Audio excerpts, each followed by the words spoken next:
संत बड़े परमार्थी, घन ज्यों बरसे आए, तपन बुझावे और की अपनों पारस लाए। कई संत इस जगत में आते हैं परमार्थ के लिए, लोगों को जगाने के लिए, सही मार्गदर्शन के लिए। इसलिए भक्ति में सही मार्ग क्या है, ये जानना बहुत जरूरी है। जिस तरह के संत लोगों को जगाते हैं,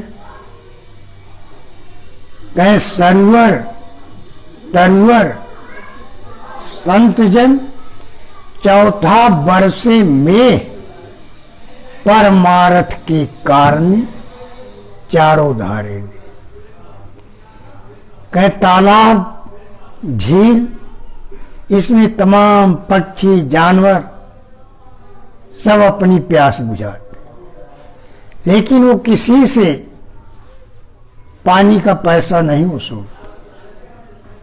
वर्षा होती है, तमाम जीव जंतु खुशी हो जाते हैं, पेड़ पौधों में हरियाली आ जाती है,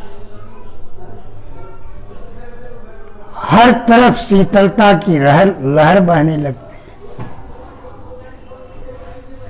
लेकिन इंद्र वर्षा का बिल किसी से नहीं लेते। बरसात हर तरफ होती है, जैसा पात्र होता है उसी हिसाब से पानी उसमें ठहर जाता। 12 छत पर, जमीन पर गिलास, लोटा, बाल्टी, ड्रम, जैसा पात्र होगा उतना पानी उसमें आ जाए। अब गिलास में सोचिए कि एक ड्रम पानी आ जाए तो नहीं आए। वर्षा तो एक जैसी हुई, लेकिन जिसने गिलास रखा था गिलास भर गई, जिसने लोटा रखा था लोटा भर गया, जिसने बाल्टी रखा था बाल्टी भर गई, जिसने ड्रम रखा था ड्रम भर गया। जहां गड्ढे तालाब खाली थे वो भर गए, नदियों में भर गया। वर्षा तो वैसे ही हुई, लेकिन कहीं पानी एक गिलास आया, कहीं एक लोटा आया, कहीं एक बाल्टी आया, कहीं एक ड्रम आया, कहीं झील भर गई, कहीं तालाब भर गई। वर्षा तो वैसे ही हुई, लेकिन पानी अलग अलग रुका पात्र। इस तरह पहले हमें पात्र बनना चाहिए जिससे हम उसको धारण कर सकें। अब गिलास चाहे ड्रम के बराबर पानी धारण कर ले, वो नहीं कर सकते। इसलिए क्या कहें, पहले पात्र बनना चाहिए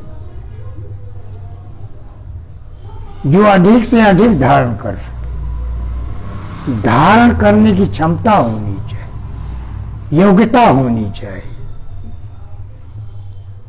देखिए,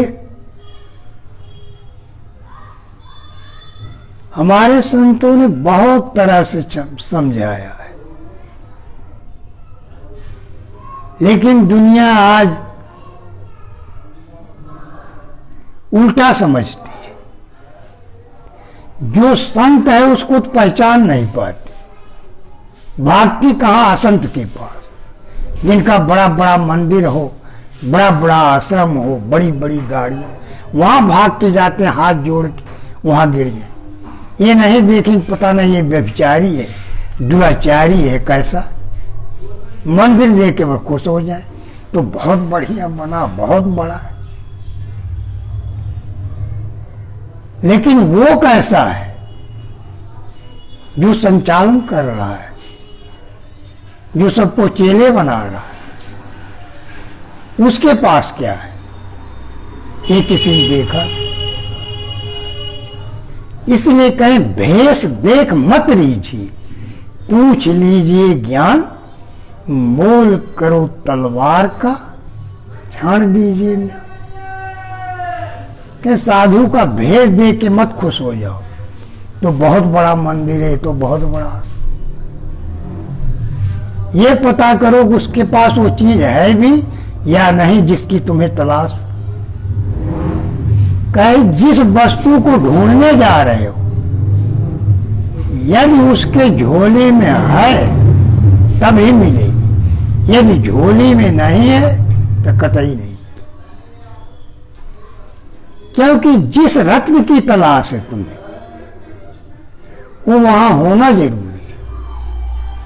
और बड़ी बड़ी गद्दी है कि समझो रत्न होगा, ऐसा कुछ नहीं। बड़ा बड़ा आश्रम होगा वहां वो खजाना, ऐसा कुछ नहीं। वो तो किसी किसी के पास। इसी को कबीर साहब ने कहा है, निरंजन धन तुम्हारो दरबार, जहां पर तनिक न न्याय विचार। कहे अज्ञानी का जग में आदर, संत को कहे लबार, निरंजन धन तुम्हारो दरबार। कहे लोग इज्जत मान सम्मान किसका कर रहे हैं? अज्ञानी पाखंडी का। कहे अज्ञानी को परम विवेकी और ज्ञानी को मूढ़ गंवार, निरंजन धन तुम्हारो दरबार। कहे जो ज्ञानी संत उसको अज्ञानी कह रहे, और जो अज्ञानी दुनिया उसको ज्ञानी कह रहे। क्योंकि ज्ञानी किसको कहते हैं? जिसको बड़ा बड़ा मंदिर उसको लोग ज्ञानी समझते हैं। वहां भीड़ लगती है क्योंकि उनके दलाल होते हैं वहां फैले। जिसको देखेंगे नया चेला बनने वाला, वहां जाके फट कहेंगे, अरे गुरु महाराज ने ये कर दिया, वो कर दिया, मेरी बीमारी ठीक हो गई, मेरा बिजनेस चल गया, मेरी नौकरी लग गई, मेरी साथ। वो दुनिया का पाखंड बना देंगे, फट चेले बन जाए। क्योंकि दलालों को पैसे मिलते झूठ बोले, इसलिए वहां भीड़ लग जाती। इसलिए कबीर साहब ने कहा, सच्चा सदगुरु कोई नहीं पूजे, झूठे जगपति आवे, अंधा बाह गहे अंधे। रास्ता कौन बताओ? उन्होंने कहा सच्चे गुरु की किसी को पहचान ही नहीं। कहे कहां जाते हैं? अंधे गुरु के पास। कहे जब गुरु को ये सत्य नहीं दिखाई दे रहा, तुम्हें क्या दिखाएगा? कहे वो भी अंधा है, चेला भी अंधा, इसलिए कौन दिखाएगा? इसलिए उन्होंने कहा जो आंख वाला है, जो सच्चा गुरु है, कि उसकी तुम्हें पहचान ही नहीं, देख भी लिया तो उसको तुम मानोगे नहीं, क्योंकि तुम्हें चमक दमक चाहिए। इसलिए संतों को बहुत कम लोग पहचान पाते हैं। इसलिए इस जगत में बहुत सोच समझ चलना चाहिए। देखिए, एक बार एक बहुत बड़े सेठ थे, उनको कोढ़ हो गया। तो जितने भी बड़े बड़े डॉक्टर थे, बड़े बड़े हकीम थे, बड़े बड़े ज्योतिषी, बड़े बड़े पंडित, मौलवी, फकीर, कोई जगह छोड़ा नहीं उन्होंने। हर जगह उनको निराशा मिली, कहीं उनका कोढ़ ठीक नहीं। थक चुके थे, उन्होंने सोचा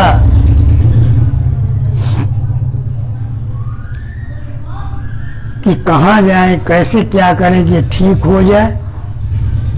सारे प्रयास उनके निष्फल जाते।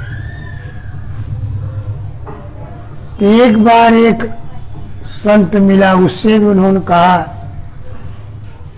कि हमने दवाई भी कराया, हर तरह की इलाज कराया, ज्योतिष फकीर सबको देखा, मौलवी कहीं ठीक नहीं। तो उनका देखो भाई, संतों को लोग पहचान नहीं पाते। लोग वहीं जाते हैं जहां बड़े बड़े डंके पीटे जाते हैं, बड़े बड़े आश्रम होते।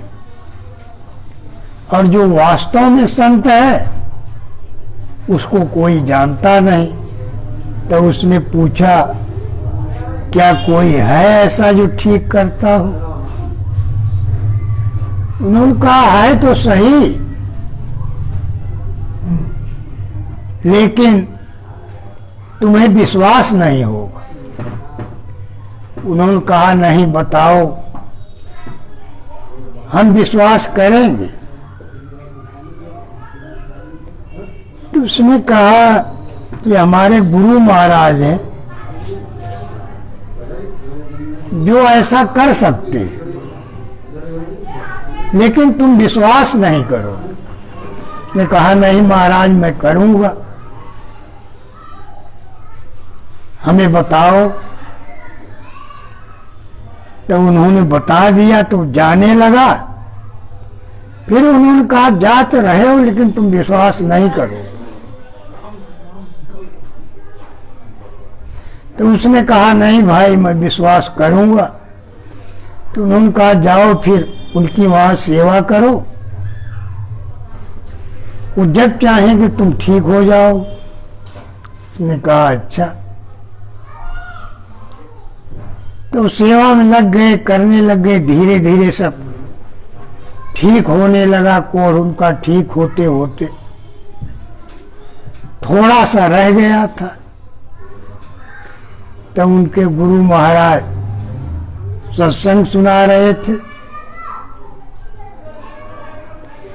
तो वो महाभारत की कथा सुना रहे थे।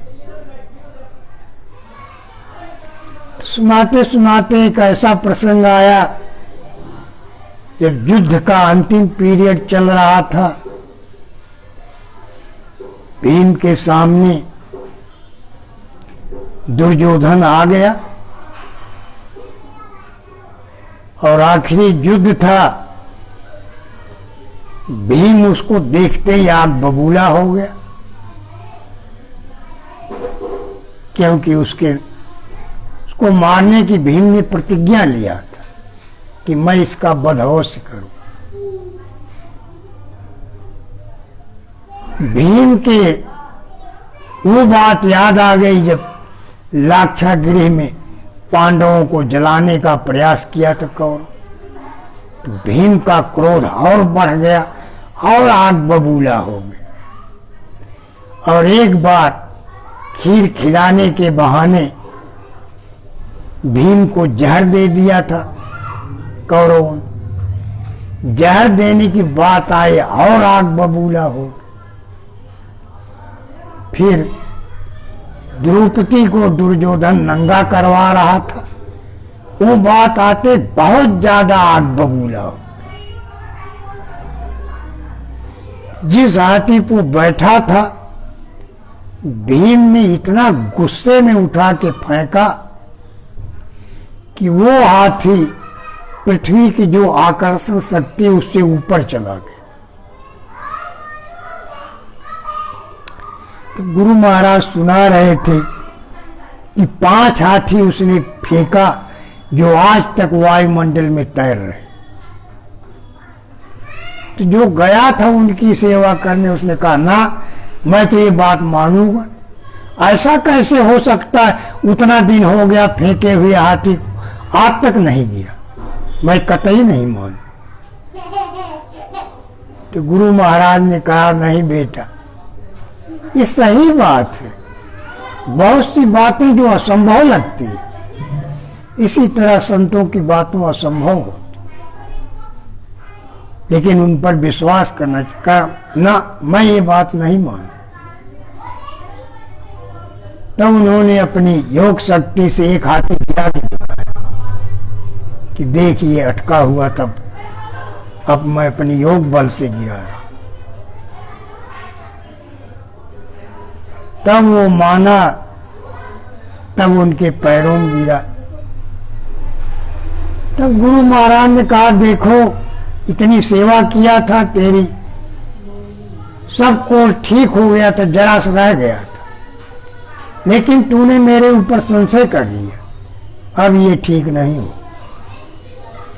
तब वो गए उनके उस चेले के पास जिसने बताया था कि सारा ठीक हो गया था, जरा सा रह गया था, मैंने संशय कर लिया, अब उन्होंने कह दिया ये ठीक नहीं होगा। तो उन्होंने कहा अरे मूर्ख, जब मेरे गुरु महाराज ने कह दिया कभी ये ठीक नहीं होगा, तो उनकी जुबान से निकल गया, अब इसको कोई चेंज नहीं कर सकता। अब तूने संशय कर लिया कि जरा सा रह ही जाएगा। इसलिए हमें संतों की बातों पर विश्वास रखना चाहिए, क्योंकि सब संत एक जैसे नहीं होते। ये जरूर है आज पाखंडी बहुत ज्यादा है, लेकिन उसी में कोई कोई सही संत भी है। इसलिए आज संसार में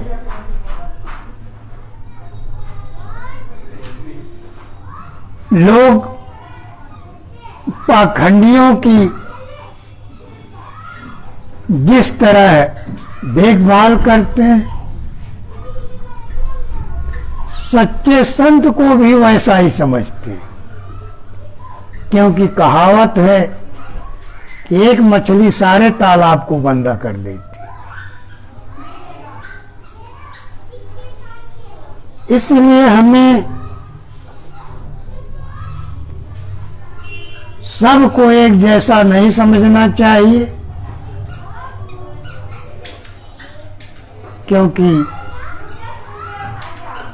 जब तक ये संसार है तब तक कोई न कोई संत अवश्य रहे। जिस दिन इस पृथ्वी पर कोई नहीं होगा उस दिन ये पृथ्वी लय हो जाए,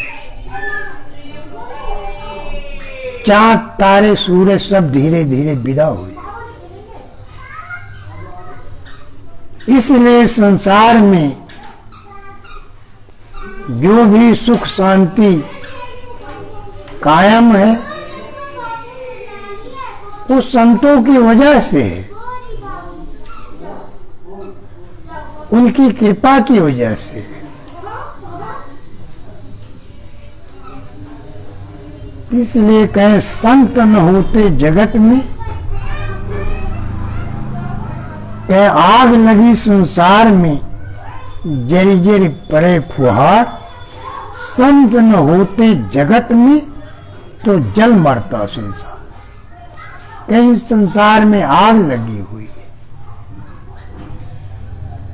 आशा की, तृष्णा की, वासना की,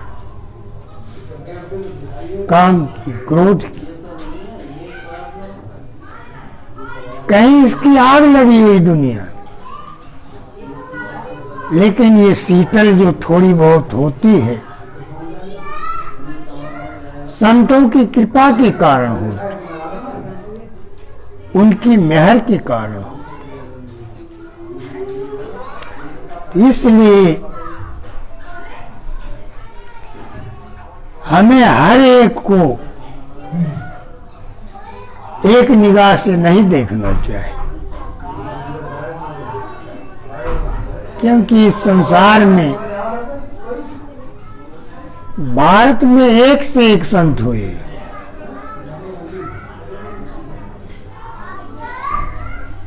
और वो अपने समय के अनुसार इस संसार में आते हैं, सबको जगाने का प्रयास करते हैं, सबको अपनी समझ के अनुसार समझाने का प्रयास करते हैं। जिस तरह अभी वर्षा का बताया था मैंने, जैसा पात्र होता वो धारण कर लेता, उसी तरह संतों की सत्संग रूपी वर्षा होती है। जिसका पात्र जैसा होता है उसी हिसाब से वो उसको धारण कर लेता है, और जो कुपात्र होता है वो धारण नहीं कर पाता।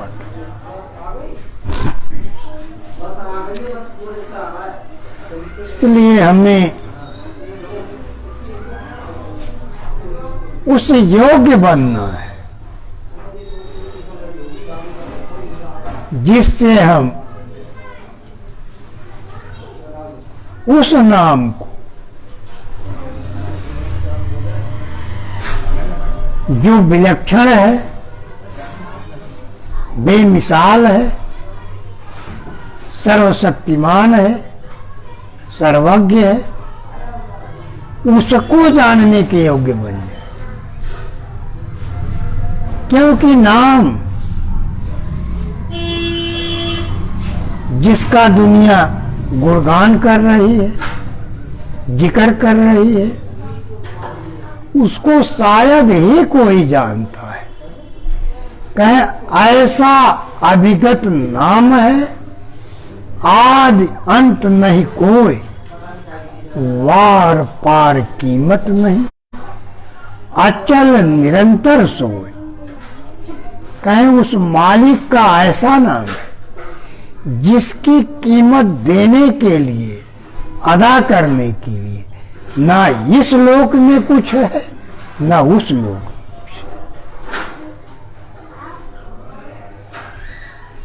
कुछ। इसलिए कहे नाम बिना बेकाम है, 56 भोग विलास, क्या इंद्रासन बैठना, क्या वैकुंठ निवास।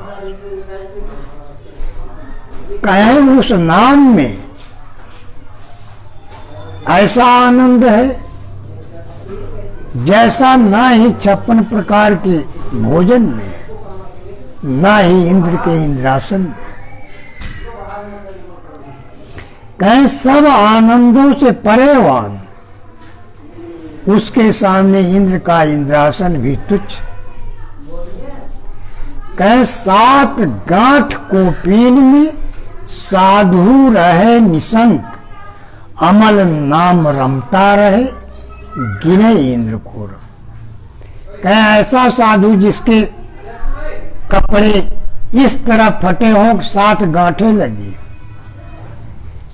कहे उसके सामने इंद्र भिखारी है।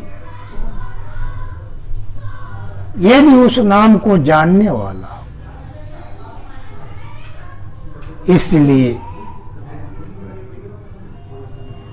कहें कि